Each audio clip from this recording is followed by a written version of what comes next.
Today we're talking to City boss Ian Allinson down at Clarence Park. It's now very sunny Clarence Park and very sunny smiles all the way round as well. We've boosted our chances of avoiding relegation from National League South with a 6-0 victory over Havant and Waterlooville. A quite astonishing day, Ian, and dare I suggest we didn't even play as well as we have done in recent weeks. I think it's difficult in terms of obviously the calibre of the game and the importance of the game, but I felt we started really bright. I felt we were on the front foot and we took the game to them, and I felt after the third goal I felt we just took our foot off the pedal a little bit and we gave them sort of 2 or 3 chances, and they've only got to stick one of them and you get a little bit nervous and things go the other way. So I was a bit disappointed at half time that when we came in, though the 4th goal just calmed us down a little bit, I still felt at half time that if they go and get a goal or 1 or 2 goals, it opens the game back up. And the big thing as we go into the last sort of couple of weeks of the season was the goal difference, and that's what I was saying to the players at half time. You know, we've got to try and get as many as we can in terms of not overstretching ourselves, but also if we can go and get some more goals, it dents their confidence in terms of where they are on their goal difference to where we are. And I think today they're now minus 24 or something, and we're minus 11. So you know that could be worth a point by the time the end of the season comes. After a midweek game at Hemel, you said it felt like a defeat when they got a late equaliser against us. The players were certainly frustrated by it, to say the least. So getting a goal ahead in 3 minutes today with a kind deflection was just the start we wanted.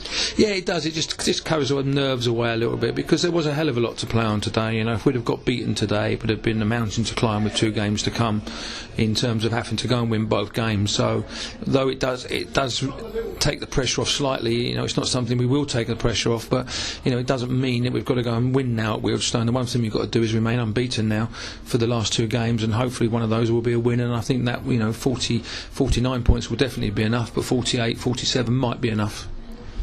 2-0 in 14 minutes, 3-0 in 23, with a quarter of a game gone. In fact, really haven't out of contention. Yeah, and it was good because a lot of the stuff that we scored from was some set pieces where we've been working on those, and the movement was good. But for me, you know, I still said at 3-0, we just took our foot off the pedal a little bit, and they had 1 or 2 chances and just got in behind us a little bit too easy. But we responded well to that, got a good 4th goal, and I think the 5th goal for me was a pick of the day. I felt it was an absolutely outstanding goal. You know, 4 or 5 passes, and the way Sam finished it was he opened himself out and just used the side of his foot and just rolled it in the bottom corner. For much of the season, I was concerned that if Louis Theophanis didn't score, Snowball City didn't score. Since you've come here, that's changed a bit. Michael Fasolita's certainly knocking them in at the moment, but also all round the team, there's goals coming.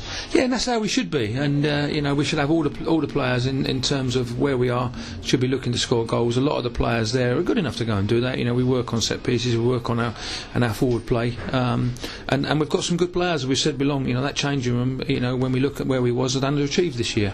There's good players in that change room. They've all got good ability on the ball, and they should all be looking to score goals. And even after Danny Green came on and Billy Gibson come on, they both could have added to the score sheet with 2 great chances, in terms of one keeper made a great save and the second one just flashed past the far post. So we got distracted there. Well, we know now it keeps us well out of the bottom 3. Tremendous position. Have you ever tried walking on water, Ian? It's as I said before, you know, a lot of it is down to hard work. We've still got a lot to do. We've got to keep our feet firmly on the floor now.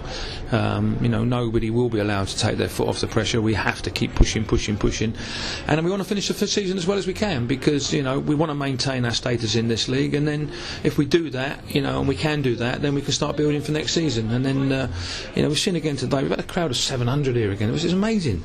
A team that's, you know, 4th from bottom. I know it's a relegation battle there, but for 700 people to turn up for a team that's 4th from bottom is amazing. So it just shows if we're doing very, very well, what sort of crowds we could generate at the football club.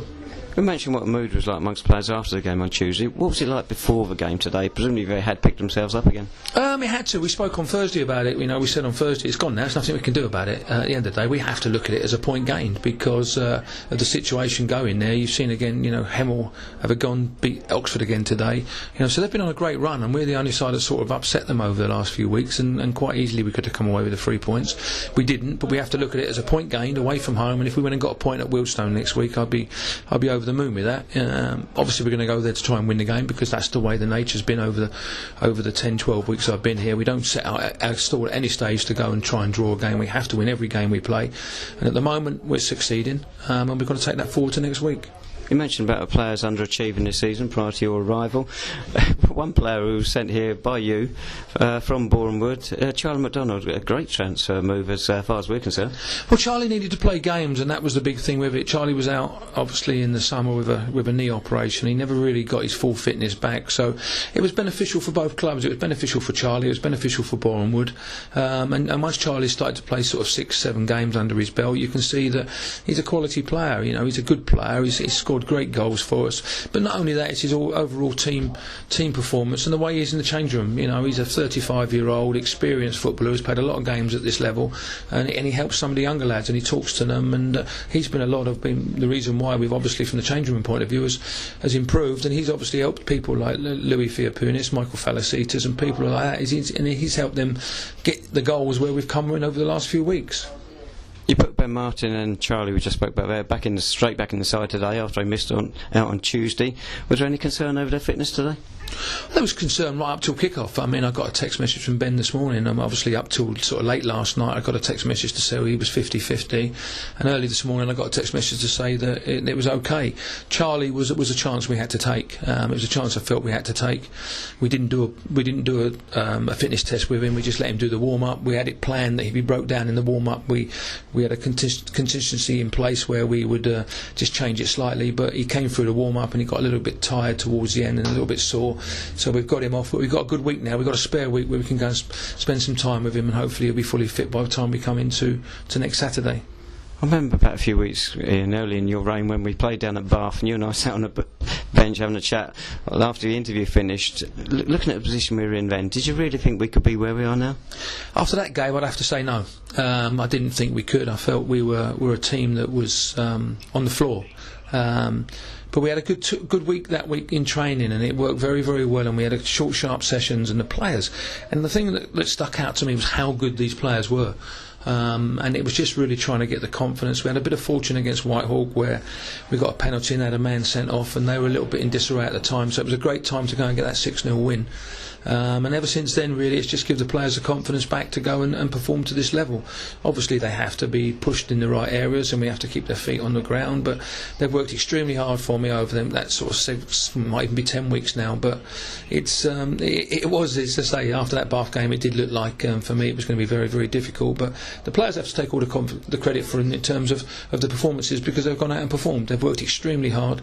They've been disciplined in their performances. They've all learnt how to go and do things differently. And they've been very, very good. And finally, that Wealdstone game, we've got a few of their former players in our side, and we're still not mathematically certain of staying up, so there's quite a bit riding on it, so it could be a bit feisty. Oh, it's massive. Hopefully we get a big crowd there. They'll obviously get their normal crowd out, so there could be sort of 1,000 people there again, and it's a bit like the Hemel game. We've got to go there and be totally positive. You know, we are on a good vein of form at the moment. We do look like we've got goals in us, but as we said there, you know, we've got to go there and pick something up, because I don't really want to leave it to the last game of the season against Dartford here, where they might have to win to get in the playoffs. So I don't want any more games a bit like today, because it's not a nice feeling going into a game knowing if you lose that you're on that stage where you might have to go and win the last 2 games. So I don't want to leave it to the last game of the season. I want to make sure that if we can get a result next week with Hayes playing Bath and some of the other games going on, we might be in a situation where we feel quite comfortable going into the last game against Dartford. Well, thanks so much, Ian, and congratulations on this incredible run, a stonking result today. So Saints next in action next week, next Saturday, the 23rd of April, away to Wealdstone. Kick-off at Grosvenor Vale in Ruislip is at 3 p.m. in National League South.